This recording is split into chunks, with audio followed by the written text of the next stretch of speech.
Hello, everyone. It's great to be with you today and have an opportunity to talk about innovation. Innovation in your culture, in your team, innovation in your whole organization. Now, before I start, I'd like to let you know that I move pretty quickly, and I want to give you an opportunity to take a copy of the slides, and I've already taken notes for you. So at tbjones.com/live, you can get a copy of the slides, notes, you can review me, you can even buy a book. So I'll repeat this URL during the presentation. Now, why innovation? Why is innovation important today? Well, I think we all know because of the pace of change. And the pace of change has accelerated. You know, there's a great story about the evolution of fishing. The first evidence of fishing was 85,000 years ago. That was men with spears. It took 40,000 years to invent the net. No, not the internet, but the fishing net, 40,000 years. Another 20,000 years to invent the hook.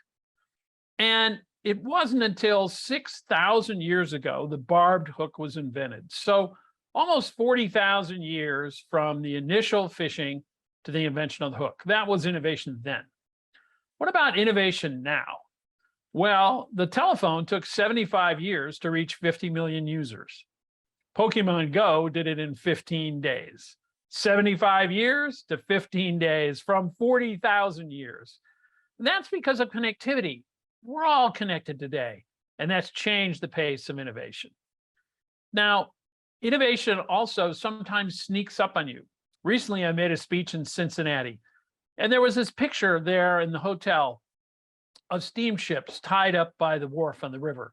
And I thought about how quickly those steamships went away. They only navigated the major rivers of the US for 50 years. But then I zoomed in on the pictures and I saw the copper shop and the steam engine repair shop and the boat painting shop. They all went away too. Do you think they were ready? Do you think they understood how much of their business depended on steamships? So sometimes you have to look upstream and downstream from you to understand how innovation might affect you. Now, perhaps in your business, everything is great. You know, you just see a few tremors out there, not many big changes. Perhaps you sound like the CEO of Blockbuster in 2008, who said neither Redbox or Netflix are even on our radar screen in terms of competition. And we know what happened to him. Are things moving faster? I get up in the morning and I feel like this guy in the rocket sled, the guy whose face is being peeled back by the forces of change, because it is moving faster today. Disruption is here. It's now, and we have to deal with it. It reminds me of a story from Ernest Hemingway's great book, The Sun Also Rises. A character was asked, "How did you go bankrupt?" "Two ways," he said. "First, gradually, then suddenly." That's how it happens. So we have to prepare for change. And we all know that because we've been just now through the biggest disruption of our business lives with COVID. It's critical to understand that today selling and buying and making have been changed forever after COVID. We have to move faster. Think about one new technology and how it will disrupt many parts of our lives. Self-driving vehicles, of course, will disrupt truck drivers, the #1 employment for high school educated males in the United States. But how about insurance? We're moving from actuarial data to actual data about each car. Parking? You're not going to park. You're going to send your car away and summon it back when you need it. Auto repair? These electric vehicles are very simple. I've had a Tesla for 5 years. I've never done anything to it. Real estate redesigned. Deliveries reimagined. Hotels. Hey, honey, we're almost to Vegas. Let's just sleep in the car. We sleep in airplanes. Now we'll sleep in cars. Healthcare. The #3 reason for emergency room visits is car wrecks. They're going to go down dramatically. Hospitals are already redesigning for this. How about outdoor advertising, billboards? Who's going to look out the window? Your kids already don't. Now you won't either. Even traffic cops. Who are you going to arrest? Elon? All this change just from one new technology. And technologies are being introduced at an ever-increasing pace. So I'm going to talk briefly about some forces of disruption before we get to innovation. Think about mobility. There's 7 billion cell phones in the world today, 5 billion of them network connected. Half of Priceline's bookings are mobile. In my business, the travel business, if you're not mobile, you're not in business. And obviously, we know the changes wrought by Uber. And now you can watch your pizza being made by Domino's. You can take a picture of a check to deposit it. Take a picture of your car to put in your insurance claim. Take a picture and see what a chair would look like in the corner of your room, or even try on a pair of shoes and see what they'll fit. That's what mobile is doing. And add to that AI, we get even more power, because if big data is the oil of the 21st century, then AI is its refinery. Doing things like predictive analytics, predictive failure, adaptive diagnostics, condition-based maintenance, allowing you to know when your product line might go down. And buckle that to the Internet of Things, 75 billion things being attached to the internet by 2025. Things like jet engines. GE now sells power by the hour because they know when engines are going to fail. Beacons in an airport to direct you to a sale. I'm part of the Internet of Things because a few years ago, I had a little implant put in my chest that monitors my heart performance. And if I have any issues, it informs the doctor. So I'm IoT. It's kind of cool. How about additive manufacturing, 3D printing? You know, the first FAA approved engine part was just installed in an engine by GE. Think of how that changes things. GE gets a part that's cheaper, lighter, stronger, faster, and has no inventory. The entire supply chain is eliminated by moving to 3D printing. How about robotics? Well, we have robotic first responders. We have this robot that lets Johnny go to school when he's sick. This robot that my company built as a concierge. All kinds of new robots. And how about virtual reality, augmented reality? We're seeing it improve maintenance, where this guy on top is doing a task he doesn't do very often.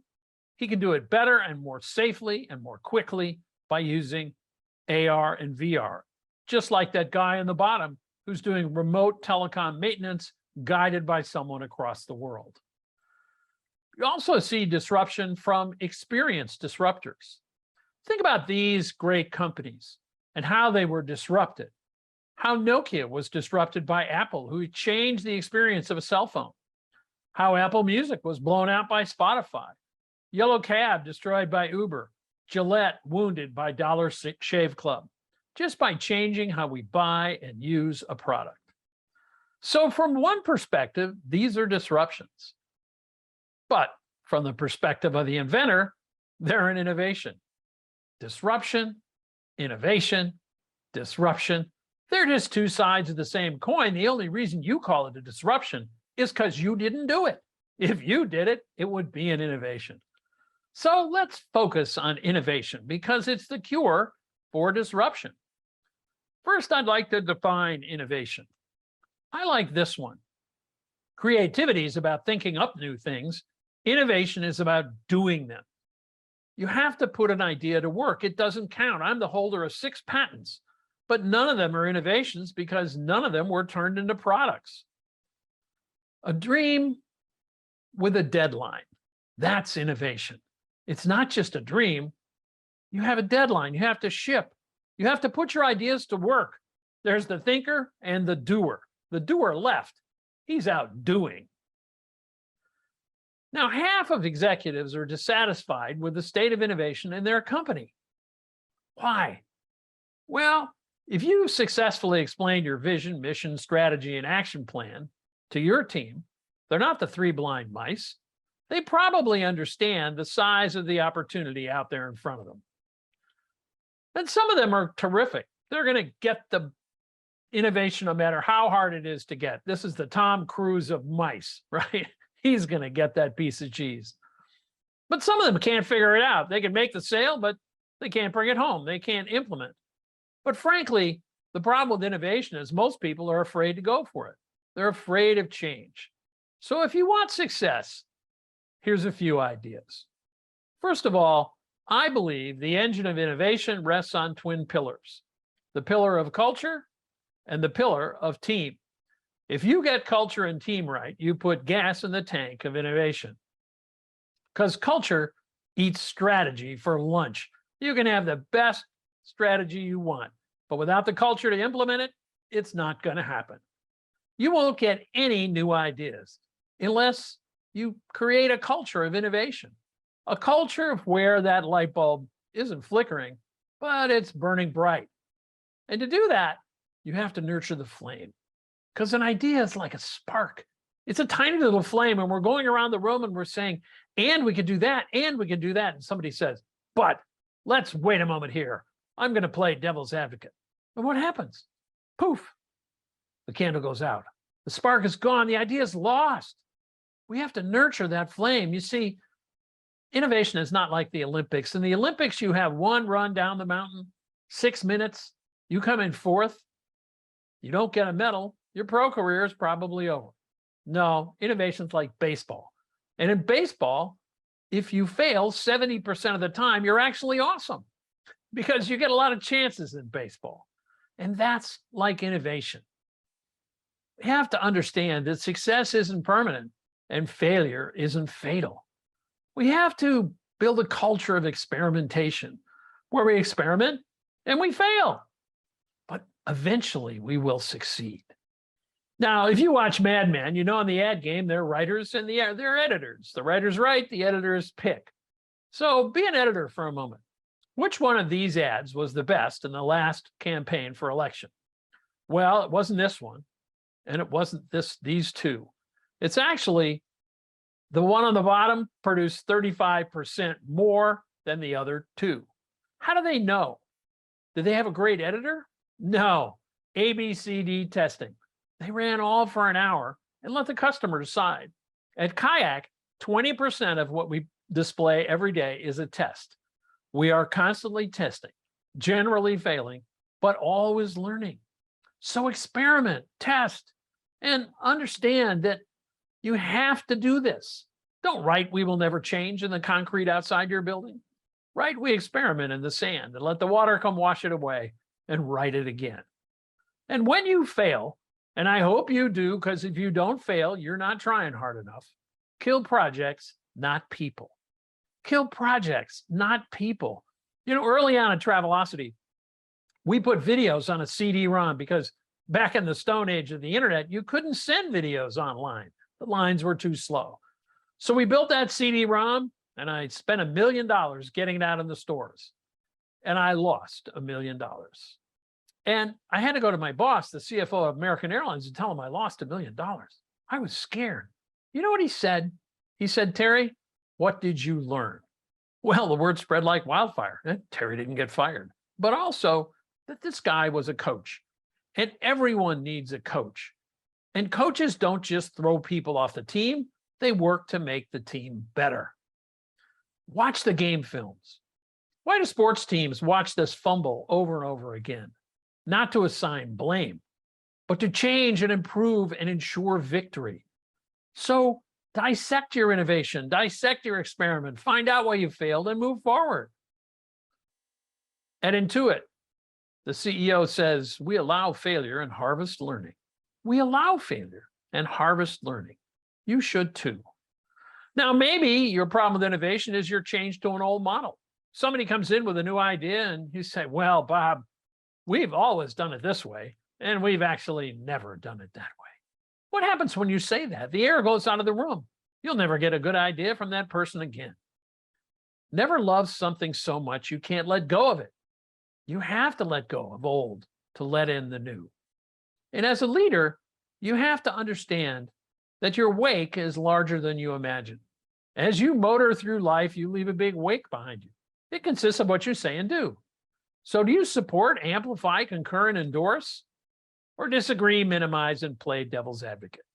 What you say has a great deal to do with the amount of innovation you will get. And what's your attitude toward risk? What do you think about taking risk? Your business was started by a risk taker, but do you take risks today? Do you avoid it, accept it, reduce it, transfer it? In the 21st century, you simply have to accept it. You can't cross a chasm in 2 small jumps. You have to go for it. Now, look, I started my career as a receptionist in a travel agency almost 50 years ago. 6 months in, my manager said, let's go do a startup. And you might think that was a big risk, but really it was a small risk. I was single, I was 21. I wasn't making much money anyway. And in 5 years, we turned that into the 50th largest travel agency in the United States. Later, I went to my second startup selling mini computers to travel agents. 6 months in, we sold that company to American Airlines. Suddenly, I was climbing the ladder from director to assistant VP, all the way up to chief information officer. When I was CIO, I took a huge risk. I was married, I had 2 kids, a big salary, a big mortgage. I said, you know that little online thing we have on AOL and CompuServe? I want to go run that.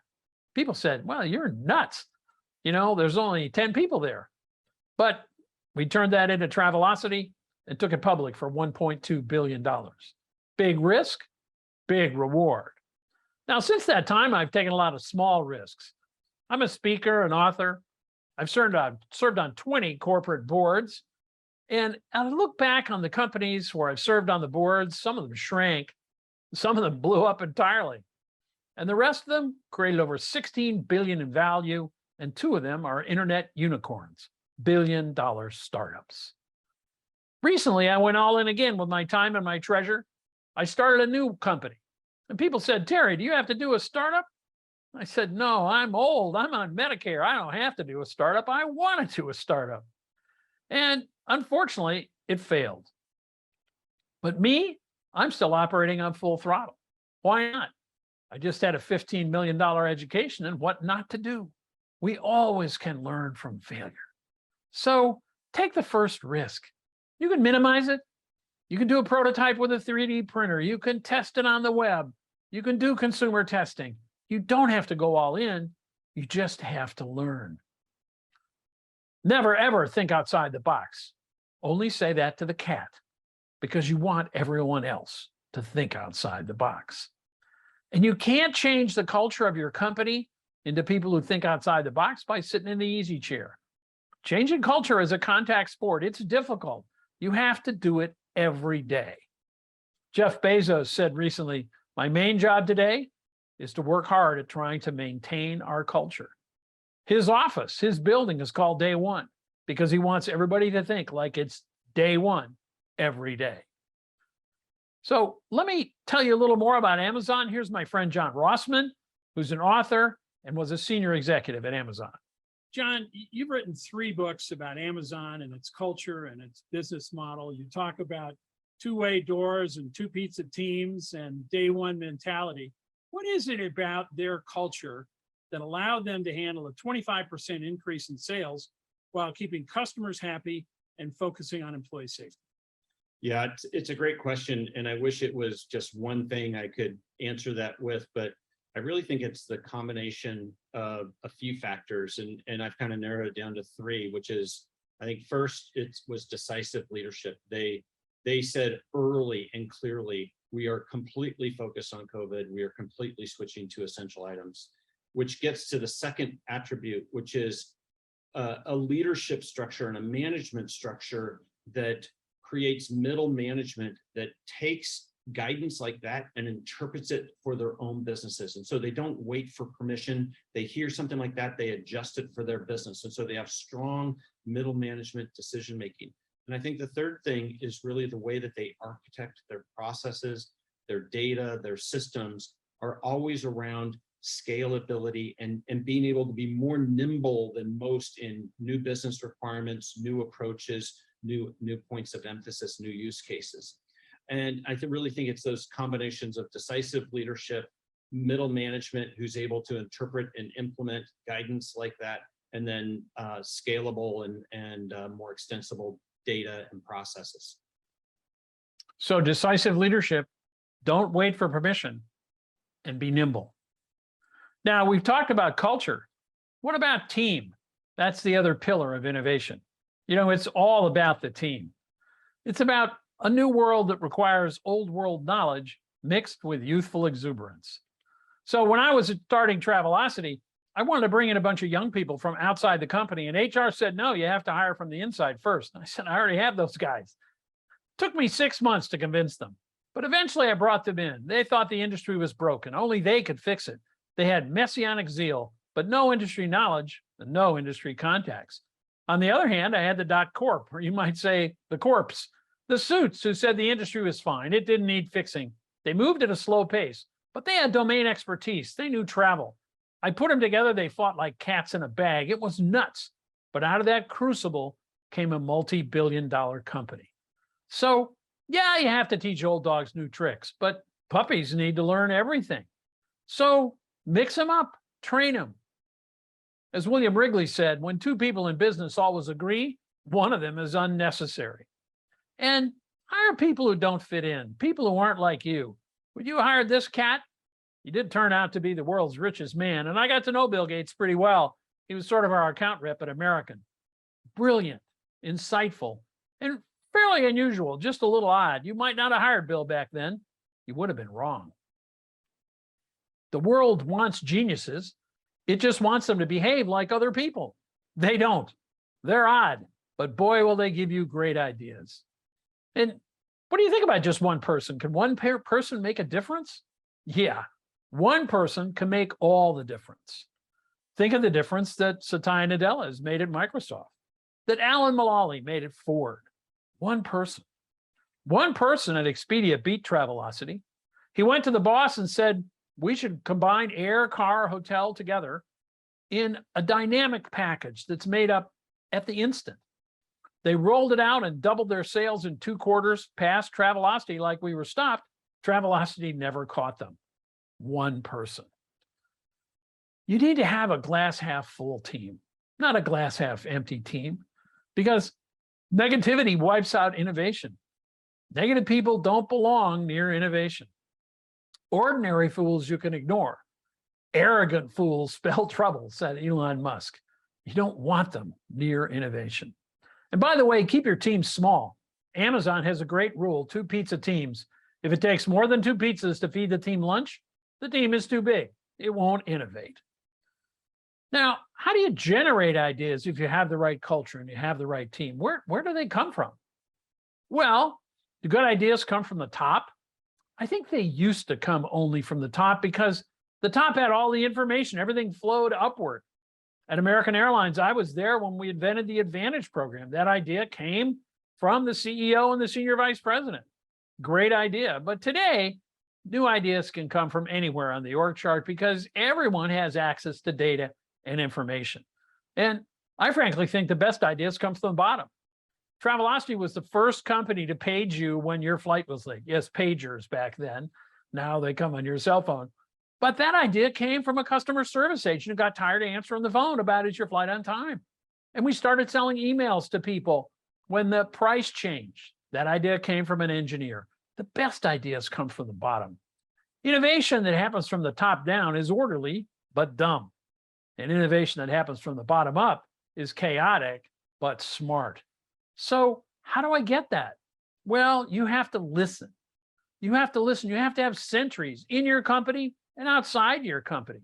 At Travelocity, I had a phone booth in the hall. If you picked up the phone, you can listen to customer service. And everybody in the company had to listen to 2 customer service calls a month. And at staff meeting, discuss 1, have we fixed the problem in the company that forced someone to call us? And 2, what great new ideas have you heard from customers this month? It involved everybody in the customer's pain. Now at Kayak, we don't have a phone bank. We're a search company, but we do get emails. And we send the emails to the engineers. And you might think that's odd because engineers get paid a lot. But our slogan is give the pain to the people who cause the pain. And it works. If you listen, your company becomes clay in the customer's hands. You know, at Kayak, for a long time, we were the #1 mobile travel app in the world. We had 65 million people eventually using the product, but when we brought it out, we thought it was about next flight out, about a room for tonight. The meeting ran over. Turns out we were wrong. The behavior was just like the desktop. But in the early mobile days, we didn't know that. If we hadn't had short feedback loops, if we hadn't listened, we wouldn't have 65 million customers today. So listen to your employees and your customers, and you'll get the best ideas. At Google, we learn time and time again, our users know more than we do. Our users know more than we do. Now, you also have to look beyond what's immediately apparent, because you can't always see it if you don't look for it. I went to the executive committee at American Airlines to present the idea of electronic tickets. I said, look, our computers are powerful enough that we don't need tickets anymore. The board said, our customers want tickets. What about receipts? They will never accept this idea. Leave us, go from this room. And American was one of the last carriers to adopt e-tickets. But today, of course, when's the last time you saw a physical ticket? It's been forever. We're now in a self-service world, but they couldn't see beyond their own expectations and their own biases. So look beyond what's immediately apparent, because in real innovation, being comfortable isn't good, and they simply weren't comfortable with change. Always work hard on something uncomfortably exciting. Now, what about going with your gut? Can you go with your gut? Well, yeah, intuition is simply the sum of all your experience, so gut feels a good thing. Just don't bet the farm on it. Don't make a huge bet. Build a prototype, test, use a 3D printer, put it online, use AI. But prototype as if you were right, and then listen as if you were wrong. Don't fall in love with your prototype. If people say it sucks, change it. Now, how do you select the best idea? Well, who reviews ideas in your company? People in the department where the idea originated? They probably have biases. They may turn it down. People not in the department? They may think it's excellent. So you may remember some years ago when we started introducing commuter aircraft, you had to walk across the tarmac through the rain and the snow. And then one of our maintenance guys must have been thinking about the pool or the diving board at the lake, because he invented that little walk the plank thing that they put on the jet bridge today, so you can get off a consumer jet without getting wet. But that idea was rejected by the maintenance department. They said, hey, jet bridges are expensive, and that's a kind of a crazy thing, and we're out here in the rain, the customer should be too. But then we adopted a new idea program that said every new idea must be reviewed by one person in the department and two people from other departments. And that idea was approved. Marketing said, hey, we like some of these commuter jets. They're less expensive to operate. And finance loved it too. So circulate ideas widely to get them around the naysayer. That's how sometimes you can get the best ideas approved. How do you find the best idea? Well, if you go to the planetarium and look at this supernova, you're seeing something that happened hundreds of millions of years ago. How much of your revenue is based on an idea that's very, very old? So Harvard has a really interesting proposal called the Golden Innovation Ratio. They studied many, many companies, and they found out that most companies spend 70% of their revenue on core innovation, 20% on adjacencies, and 10% on that transformational innovation. But when you look at where the money comes from, guess what? 70% of the money comes from those radical ideas. So you've got to have that radical stuff that probably will fail, like Travelocity, but might work. You know, Steve Jobs used to love to go to car shows, and he said, I love those concept cars, but why can't I buy them? Why is it when they come out 3 years later, they look like crap? It's a question. How did he take phones like this and turn them into phones like this? Two ways, I think. First, absolute clarity of where he wanted to go. And second, unending focus on getting there. Clarity, focus, never settle. And how about making decisions? You know, today we have to make decisions ever more quickly. We're all envious of Silicon Valley because they make decisions so very quick. But sometimes in a big company, well, you launch your idea out there, marketing says that's a dumb idea. Marketing says that's a dumb idea. And IT says we can't support that. Service says we couldn't fix it. Manufacturing says we can't build it. And if you get through all of them, well, it's time for finance and legal, and it's just, you know, that's the way it works in big companies. But it doesn't have to. If you come together, you have assets any startup would die for. You have the brand, you have the factory, you have the supply chain, you have the people. You have to stop saying no. and start saying yes, and realize it's your job to get that idea over the finish line. That's your job in the 21st century. And how agile are you? What's your agility quotient today? Are you as agile as these parkours guys? You know, a major retailer before COVID had an 18-month plan to get to curbside delivery. When COVID hit, they did it in 2 days. 18 months to 2 days. You know, you can't unlearn that. And the boss won't forget that. You don't have to change the world to cause disruption. Sometimes it's only one thing. You only have to change one thing. At Travelocity, we had one thing. It was do it yourself. Behind the HTML, we were a standard travel agency writing tickets and sending them out by mail. That was worth $1.2 billion. At Kayak, hey, it was about choice. Choice was worth $1.8 billion. Apple didn't invent the MP3 player or the cell phone. They just made them better. And now we're a $1 trillion company. Make things better. Sometimes that's all you have to do. And you may say, no, not in our industry. It's a complex industry. It's a relationship business. It's an expensive proposition. We can't change. The head of the Society of American Travel Agents said, don't worry, travel agents. Travelocity will only sell airline tickets. Until we sold a $15,000 cruise with a click and became the largest seller of cruises in the United States. Change is happening everywhere. You have to innovate or you'll be disrupted. You'll just have a historical marker about your business. Is that what you want? A marker at the edge of town that says that this were the offices of the Jones Insurance Company. They were a thriving company who contributed to our community. They closed in 2018, a victim of changing times. I guess the world changed faster than we did, said Jones. You don't want that. You want to thrive and be successful. Now, you might say, yeah, but this will cost a lot. You know, you can do more with less today. The U.S. mission to Mars cost $730 million. The Indian mission to Mars cost $73 million and was also successful. Why did it cost $73 million? That's all they had. They made it work. In fact, their mission to Mars cost less to make than the movie Martian. You can do this. You can be successful. One of the precepts you must have with all these new tools that are disrupting the world is not to recreate the past, but reimagine what the future could be. You know, Chuck Hull invented 3D printing.